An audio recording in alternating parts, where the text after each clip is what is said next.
Hello guys, welcome back to my channel. তো বন্ধুরা দেখো, আবার একটিবার তোমাদের কাছে একটি নতুন ভিডিও নিয়ে চলে এলাম। তো বুঝতেই পারছো দেখে যে আমি কি করতে চলতেছি।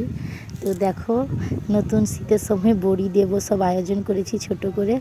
তো থালায় এখন তেল মাখিয়ে নিচ্ছি, বড়িগুলো থালায় দেবো। সব কিছু রেডি করে রাখা ছিল, তো আগের ভিডিওগুলো দিতে পারিনি তোমাদের কাছে, তার জন্য খুবই দুঃখিত। তো রেডি করার পরে ভাবলাম যে একটু ভিডিও করে তোমাদের সাথে শেয়ার করি, তাই থালায় তেল মাখিয়ে নিচ্ছি। এবারে ডালটাকে ভালো করে থালায় তেল মাখিয়ে নেওয়ার পরে ডালটাকে ভালো করে মাখাবো। ডালের ভেতরে অনেক মশলা দেওয়া আছে, তো রাত্রে ওই সব দিয়ে রেখে দিয়েছিলাম, তো সকালে সুন্দর করে মাখিয়ে নিচ্ছি। তো একটু ঠান্ডা লেগে গেছে, তাই ভয়েসটা এরকমই লাগছে। তো আশা করি তোমাদের ভালো লাগবে ভিডিওটা। আর দেখো, এখানে কাঁকড় ছুলিয়ে রাখছিলাম, সেটা দিয়ে মাখিয়ে নিলাম সুন্দর করে।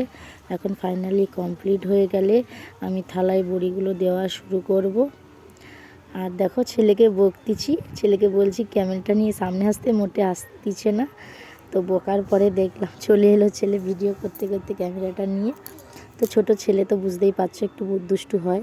তো ফাইনালি বড়িটা আমি দিচ্ছি সব রেডি করে। তো বড়িগুলো কেমন হয়েছে তোমরা কমেন্ট করে জানিও, যদি কোনো ভুল থাকে সেটাও কমেন্ট করে বলে দিও, কারণ লাইফে ফার্স্ট টাইম আমি বড়ি দিচ্ছি।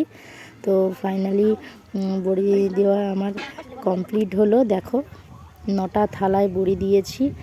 তো বড়িগুলো কেমন হয়েছে জানিও। তো এখন আমার বড়ি দেওয়া হয়ে গেছে, আমি এখন যাচ্ছি হাত ধুতে। তো বন্ধুরা, বাই।